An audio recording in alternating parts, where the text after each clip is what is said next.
Elias Ward pulled hard on the reins when he spotted a body crumpled in the red dust of the trail.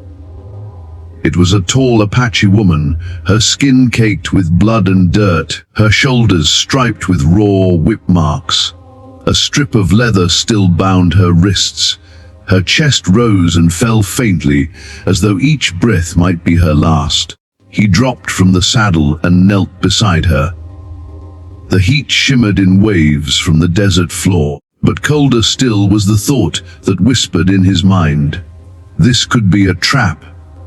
The Apache had warned him before to stay out of their affairs, but when he pressed 2 fingers to her neck and felt the fragile flutter of a pulse, his decision was made. Within moments, the leather was cut, and he lifted her across his horse as though carrying a sack of grain. "Damn it," he muttered, spurring the animal forward. Dust and sweat burned his eyes as he galloped toward the cabin. Inside, he spread a blanket near the fireplace and laid her gently down. The last of his water went into a cloth that he pressed to her face, wiping away the blood. Her pulse was faint, but steady. For a man who had lost his wife and 2 sons years ago to disease, Elias had sworn off the pain of caring about anyone. Yet tonight, that vow lay broken. The woman was unlike any he'd seen.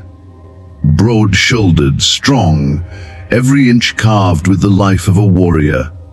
Whatever had been done to her had been brutal. If her people learned he had taken her in, they would mark him as an enemy. As night settled, Elias sat by the fire with his rifle in arm's reach. When the woman stirred, panic flashing in her dark eyes, she snatched a knife from the stove. Elias didn't move. His voice came low and steadied. "If you mean to kill me, make it clean. But if you want to live, set it down." Her chest heaved, her hand trembling. At last, she let the knife drop and collapsed in exhaustion. Elias picked it up, handed her the last sip of water, and stepped outside, keeping guard on the porch through the long night.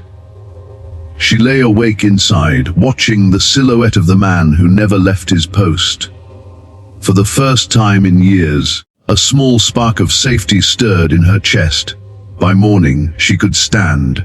Elias gave her a bucket, and without a word, she began to haul water and work beside him. The days that followed saw the cabin grow alive again. Fences mended, walls patched, earth dug for a new water hole. In silence, they built something neither of them expected: trust. One night she finally asked, "Why did you save me?" Elias stared at the barren fields. "Because I couldn't leave another soul to die out there. I've seen enough death. But peace never lasts long on the frontier." One afternoon, riders appeared on the horizon. 3 Apache warriors, faces painted for war. Their leader demanded the woman back. Elias stood firm, rifle steady. "She stays until she heals," he said. But the warriors snarled, "Shelter her, and you are our enemy."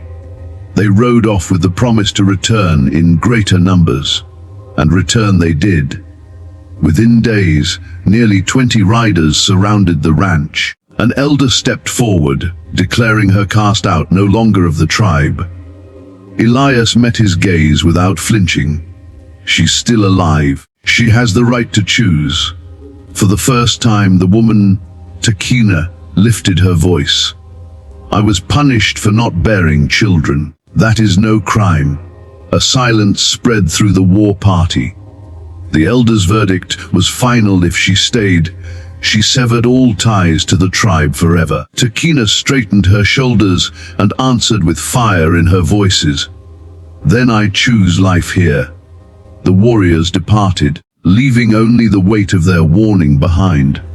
Elias and Takina knew the price of her choice: exile, danger, and a future bound together. Days later, a storm swept across the prairie, breaking the drought. Rain washed the dust and blood from her skin as she lifted her face to the sky. Elias watched her, no longer the broken figure he'd carried from the desert, but a warrior reborn. When the storm cleared, she smiled faintly for the first time. Elias returned the smile with quiet words. This ranch isn't meant for just one anymore. From then on, they worked side by side, hauling wood, driving posts, cooking meals, building something stronger than fences and walls. That night they sat by a fire, the sparks rising into the dark sky. For the first time in years, Elias did not feel alone. Sometimes home is not where you are born, but where you choose to stand. And sometimes choosing to stand beside another soul is the bravest act of all.